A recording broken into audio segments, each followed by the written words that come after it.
Today we'll talk about how can you change language on your StubHub app. We're going to figure out the solution or know how you can do that on your app. So you just follow these ways, then it's going to work with you.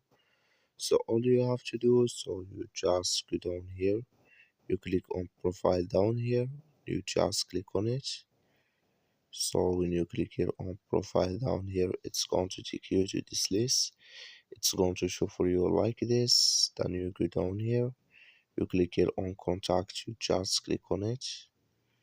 So then it's going to take you to next step here. So just switching to open video like this. You come here to language, you click in this sign.